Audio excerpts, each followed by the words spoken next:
Hello, welcome back. I'm Darren, and today I'm going to talk about my week with the Alienware Ultrawide, um, and then basically my thoughts going forwards, where it stands on basically what I've been using it on, how I feel about it, and just generally about screens.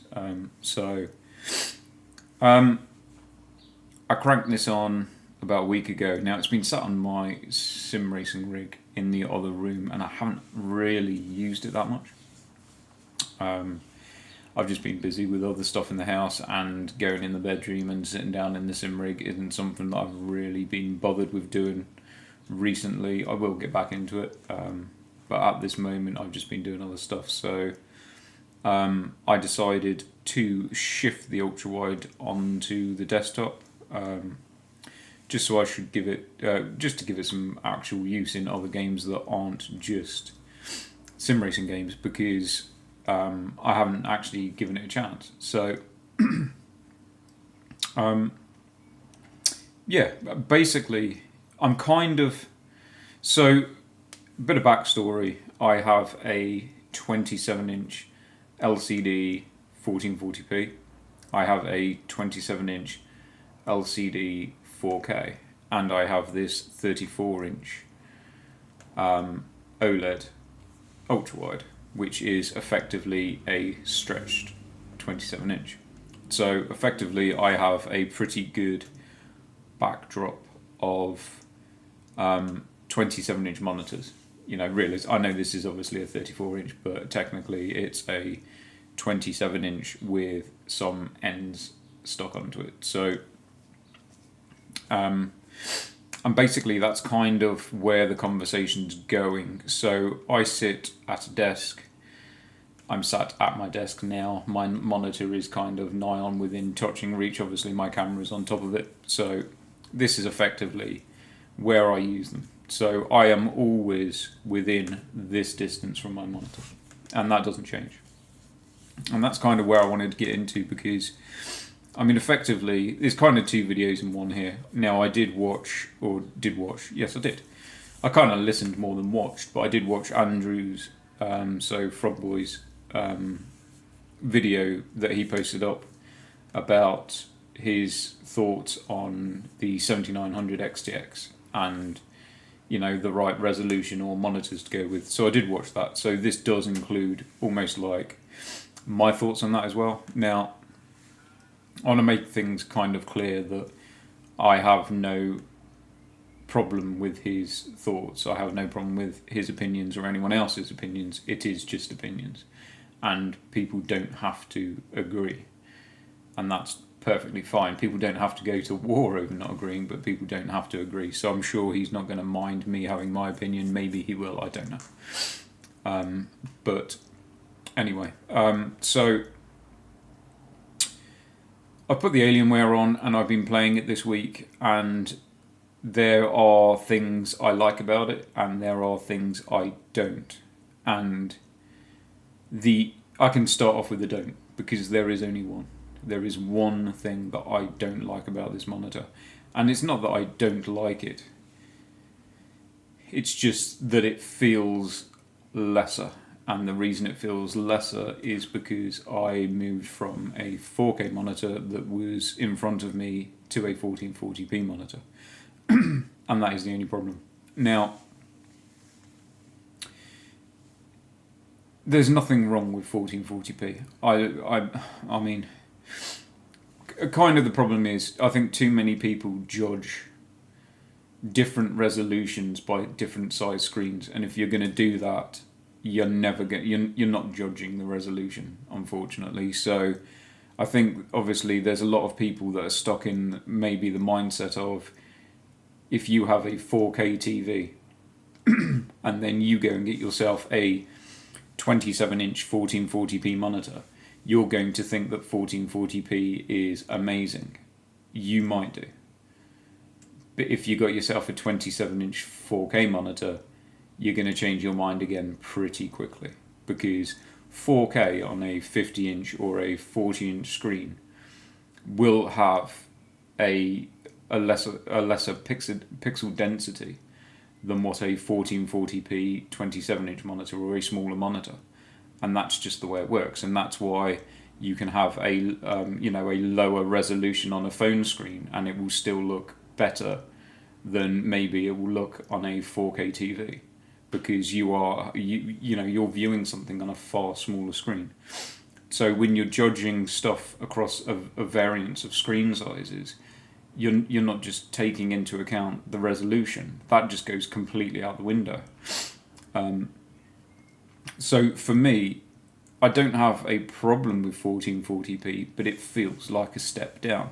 Now with this monitor, where it kind of claws it back, and now this has me torn on this monitor, because although I feel not so great about the resolution, and I know I don't feel so great about the resolution, and I know the reason I don't feel so great about the resolution is because since I've had it here, I've been using either DSR or VSR to upscale it to 4K. Now, if I liked 1440p, I wouldn't do that. That would make no sense, because I'm just throwing away performance for absolutely no reason. I'd just be happy with my 1440p, and I'd be happy with the extra performance I was getting from 1440p. As soon as you start using virtual super resolution and dynamic resolution, whatever it is, then you're lying to yourself if you think that you're happy with 1440p, because there is no reason to use it unless you're not happy with the resolution that you're at. So, I mean, don't get me wrong, if you fall in between, because the last thing that you really want to do is be in this stage where you have probably underpowered yourself and you didn't get a high enough tier GPU, and you've got yourself a 4K monitor and you have no choice left but to drop the resolution on your monitor, because that's not going to look good.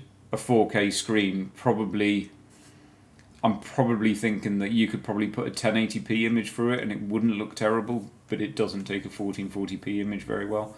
I did try it in, I think I had to run a benchmark for someone when I had the 4K screen on. Someone in chat said to me, can you run me a benchmark in this game at 1440p? And this was before I'd swapped back to a 1440p monitor. So I was like, yeah, that's fine, I'll just put 1440p in my resolution. And it looked terrible. It looked really blurry and just not nice. And I knew that it didn't look as good as a native 1440p image. So you don't want to be in that situation, and that's where VSR and DSR can be quite handy, because you can obviously use those on a 1440p monitor when you feel like it is available. But if you're doing it all the time and you know that you've got the power to use it all the time, then you're doing yourself kind of a disservice, because if I sit here with this monitor and I'm constantly putting onto 4K, I'm never going to get as good an image as I would at 4K, but I'm going to take up all the performance as if I was at 4K. So you're kind of throwing some performance away, and you're not getting back what you should be getting in return, which is the exact 4K image. So it's very awkward. Now, I think Andrew had kind of come to the conclusion. I understand what he's saying, where he says he thinks, or he feels, that the XTX is better off at 1440p.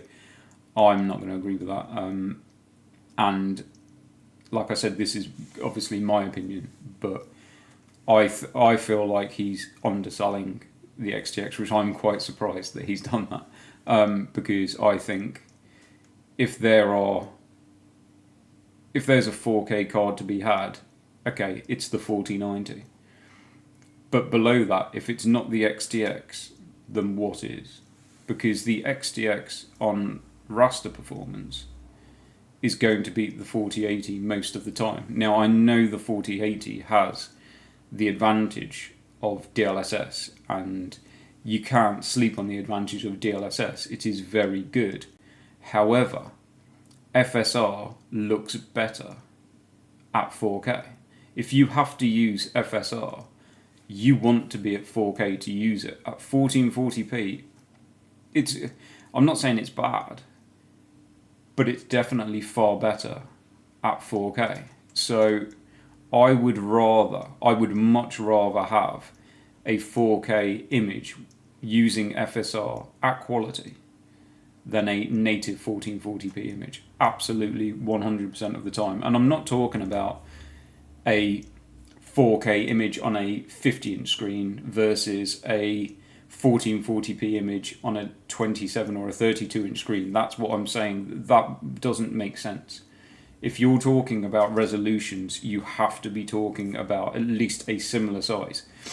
So, if you don't already know, when you're looking at a 1440p screen, the maximum size you want to go for 1440p is 32. 27 inches is the recommended size. And it's the same, if you go down to 1080p, 24 inch is the recommended size for 1080p.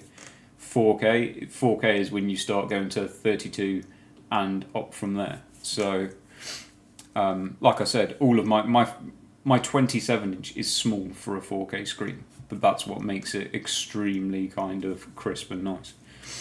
So I can basically say that running the ultra-wide OLED, I love the ultra-wide in a lot of circumstances. If I was a competitive first-person shooter player like Call of Duty or something like that, possibly not. I think I'd still rather be on a 16:9.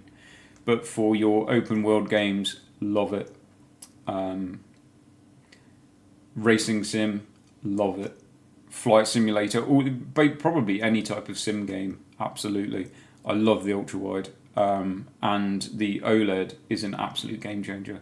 And that's why I'm kind of torn on it at the moment, because I'm torn between going back to 4K or using this one, but then probably using virtual super resolution or DSR in a lot of games, because the 1440p is where it gets let down. Now, it would be really hard.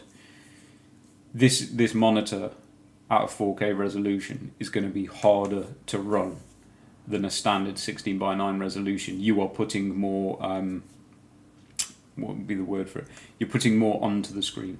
Do you know what I mean? You're having to load on more assets because you are showing more stuff within your picture. So obviously on a 16:9, you cut out a lot of extra stuff. So in an open world game, you'll have an extra part of a building or extra vehicles or something like that you're going to see in that ultra wide that need to be rendered onto the screen. So it will take up more FPS on an ultra wide. So you have to be aware of that.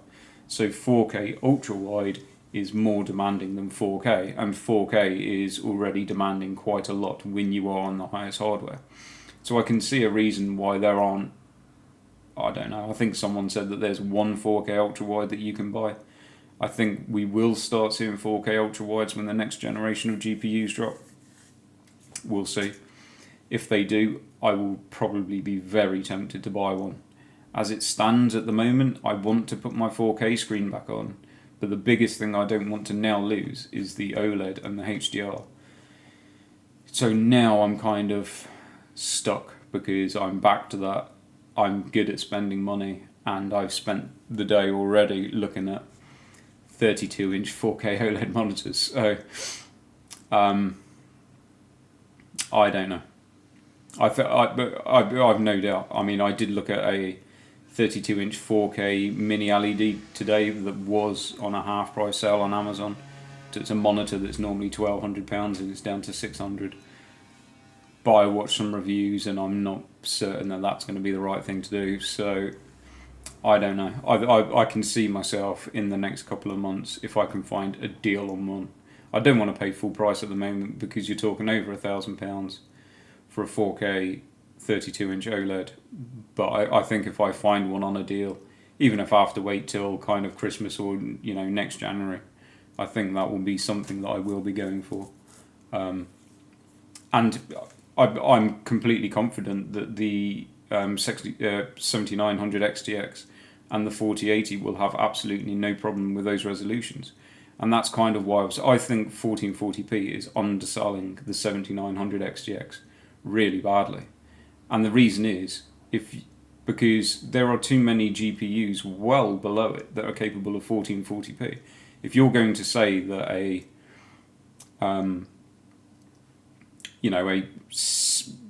I don't even know what they are now. What, a 7600 XT or a, like your likes of a 7800 XT or anything like that.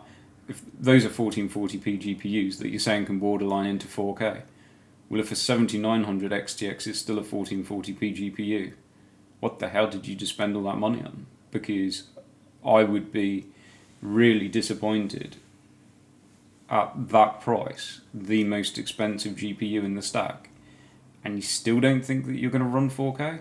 I don't know. I mean, obviously you've seen the benchmarks I've done, and in new games, yes, you're going to have to use FSR, but it's not that it's that bad. And how many people are in a situation where they're going to see DLSS running alongside FSR? Andrew can see it, I can see it, a few people can see it, and that might be the reason of a few people saying, okay, I'd prefer to run I'd prefer to run my NVIDIA and that because I have DLSS. If I didn't have that GPU, I'd just run it on FSR and I'd be absolutely fine. It's not... I think people take it too far that I'm saying FSR is terrible. It's not. It's just that unfortunately there is a better solution available, and when you have the better solution, you're going to want to use it. That was the whole reason that you paid a bit extra for that GPU. So when you're in a situation of you're at 4K with the 7900 XTX and you're thinking, okay, what do I do? Do I stay at ultra settings on this new UE5 ultra demanding game? Or do I drop it down to high or medium rather than ultra? You have those choices available. And those are the most demanding games. You've got a lot of games that you're not going to need to do that. You're not going to have to do that at 4K in any of your open world kind of Assassin's Creed games or something like that. You're going to be... I'm pretty sure at 4K you're going to be up and around 100 FPS native in those games. Your racing games, you're going to be over 100 FPS at 4K native. So you're only talking, and I know this kind of seems like I'm almost going back on what I said in those games when I was obviously talking about AMD or the 7900 XTX, the talk around it not needing upscalers. It does need upscalers at 4K. But so does the 4080, and so does the 4090. People will pay extra for the 4080, or people will pay extra for the 4090, so that they can have the absolute best upscaler available. But that doesn't mean that you can't use FSR on the 7900 XTX. Absolutely use it. I'm using it, and I haven't got a problem with it. I'm not playing with my XTX at 4K because I have to use FSR. Not at all. It's not that bad. It's just when you've seen the better and you have the better available, it makes you want to use the better. But in certain games, it would almost be a case for me of, I'll tell you what, okay, I've seen this with DLSS and it is a bit better, but I can't actually be asked to pull a couple of leads out and swap it over because it's not that much of a big deal. So there we go. That's kind of my thoughts. Like I said, I am confident in the XTX and I'm confident with the 4080. I've seen enough with both of those that I will be, my next purchase will definitely be I think I will go to a 32.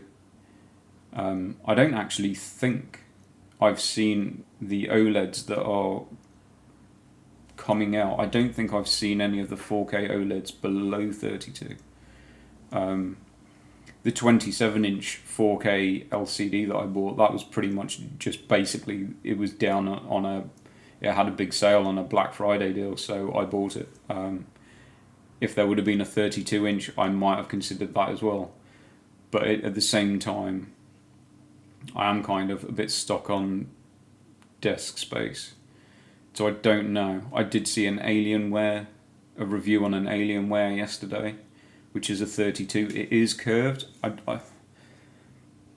don't know. I'm looking at this monitor now and I'm thinking, as long as it's not curved more, if it had a more aggressive curve than this, I don't think I'd be interested.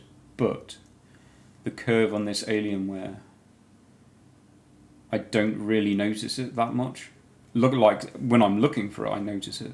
But when I'm playing the game, I don't for 1 minute think to myself, oh, this is a curved screen. So I might actually look at the new 32-inch Alienware OLED 4K, which is curved, and see if it's the same angle of curve as this one. And that might be my next purchase. Yeah, I think so. That could definitely be an option for me. But yeah, like I was saying, there's a lot. I think it gets very awkward when people are talking about different resolutions when it's over different size screens. So just kind of be careful that when you're talking or when you're thinking about a resolution, that you are taking into account the size of the screen that you're looking at purchasing, because I don't know, like for me personally, I wouldn't want to go above 27 inches for 1440p. And obviously it would be the same. I bought some like 1080p monitors for my kids when they first had their setups, because they didn't have the most powerful systems back then, and they had 24-inch screens, and 1080p on a 24-inch is fine. I don't think it would be great for a 27-inch. And yeah, like I said, with 4K, 27-inch is extremely... I am kind of spoilt with 4K on a 27-inch, because that is like unbelievably crisp and clean image. Now, at the same time, when I am talking about things that I see, people could get a different, obviously, perspective if they have a different screen. People might say, oh, you're saying DLSS looks awesome at 4K. At quality, well, I think I don't like it. I don't think it looks very good. I see loads of problems with it. Maybe you do. If you're looking at a 65-inch screen, maybe those problems are more apparent. But then at the same time, when I do see problems and they are on a 27-inch screen, I'm thinking, if those problems become more apparent over a big screen, then they must be really bad. If I can see them on a 27-inch screen and they are noticeable for me to obviously notice without zooming in or doing anything crazy. So there is a big difference between obviously PC gamers, obviously with a lot of people preferring to use TV, and then obviously there's people like me that will sit at a desk and use a monitor. We will see things in a slightly different way, and that's why we shouldn't get too overcaught in arguing over what is best, because it doesn't work that way. What's best for me isn't best for someone else, and vice versa. But at the same time, I think obviously it's more awkward for the people on TV, because you don't have a choice but 4K. So, and that's kind of the other thing I thought about, like with the XTX. Like realistically, if someone said to me, I'm PC gaming and I want to play and stay on TV, I'd probably recommend a 7900 XT and up, or a 4070 Ti Super, because realistically I would say you want that 16 gigabytes of VRAM if you're wanting to make sure you're good for 4K. 12 can be a little bit on the borderline, so I'd recommend those for 4K. So there's no way that I'm not going to recommend a 7900 XTX for 4K. Absolutely. Like I said, FSR, if you need to use FSR, then being at 4K is the best place to use it. I'm not saying you can't use it at 1440p. I've used it at 1440p in a couple of games and it's been alright. Depends what the game is and how it's going. I think I used it, obviously I used the new 3.1 in Horizon Forbidden West, and yeah, okay, there was obviously, I did a test on it, there was a couple of things I picked up on it, but the actual overall image quality looked fine. At 1440p it looked good. So we're going to have to wait and see how AMD roll that out, unfortunately.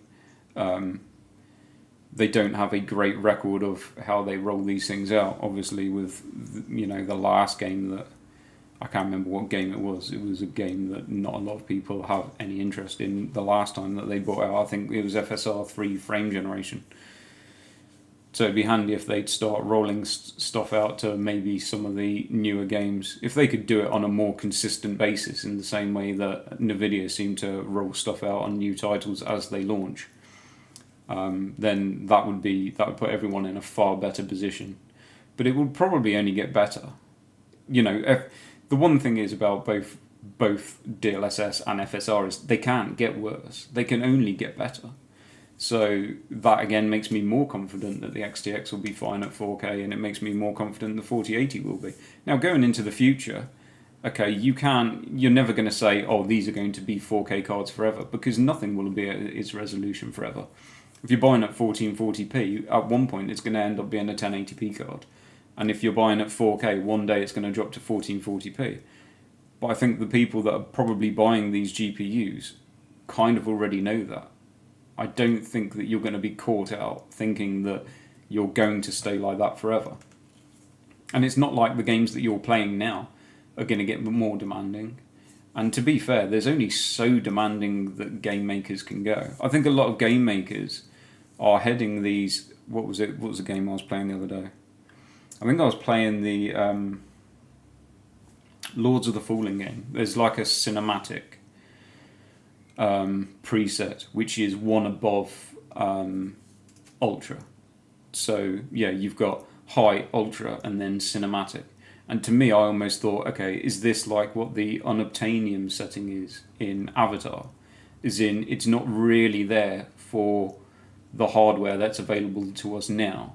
It's for those people that pick up this game in another generation time, when they can crank these settings on and almost feel like they're getting a more modern release of a game, because it's already got that higher level of graphics built into it, which I believe is what the unobtainium was said, and that's why it was locked out. It was almost a case of, this isn't for the now, this is just built in the game for the future. So, when someone buys a 8900 XTX or the 9900 XTX or whatever it's going to be called, or the when the 5090 launches or the 5080 launches, they will feel like they already have settings there to take that game to the next level for when those GPUs come out. So I think you can ignore Ultra at 4K quite a lot. I knocked down on the XTX a couple of times to see if I could avoid using FSR. I knocked it down from Ultra to like high. I think in one game I knocked it down to medium, and I'll tell you what, you couldn't really tell that much difference. And it still looked, 4K medium still looked a damn sight better than 1440p Ultra. So there's a lot of leeway to go, and I think the biggest, if you buy a GPU at that level and you can't get 4K, I don't know why you bought it. I honestly think, like, you are paying that much money, you want what it has to offer. And to be fair, when it comes to graphics, you literally have two things. You have resolution, or you have ray tracing. Well, unfortunately you can't have both of those unless you go right to the top of the stack with something like a 4090, or you squeeze the hell out of a 4080. When you're buying an AMD GPU, you know that you are paying that little bit less money because it doesn't have the same power at ray tracing as what the Nvidia GPUs. You know that. You have to know that, because you're not going to find a review that isn't warning you of that. But you saved money, and you probably didn't care about ray tracing. So that's the reason why you did it. So don't worry about ray tracing, but get the most that you can. And those are the two highest things that you can get in PC gaming: resolution and ray tracing. So if the 7900 XTX has to be fine at 4K. In my mind, it has to be fine at 4K. I don't feel like I've pushed it to 4K. I don't feel like I'm forcing it into a resolution it's not supposed to be in. So somehow I've rattled for 30 minutes again, which is off the scale. I'm going to leave it there. I'm just going to give a quick shout out. My children are away on holiday. It's the first time they've been away in a while, so I'm going to give a little shout out to Jack and Millie, because they do watch some of my videos. Apparently they quite like it. And I'm just going to say to Jack that I'll go out of my way tonight and I'll post him up a Fortnite video. So If anyone's wondering why I'm playing Fortnite tonight, that will be why. And I'm going to leave it there. So if you liked, awesome, swing me a like, and I will catch you in the next one.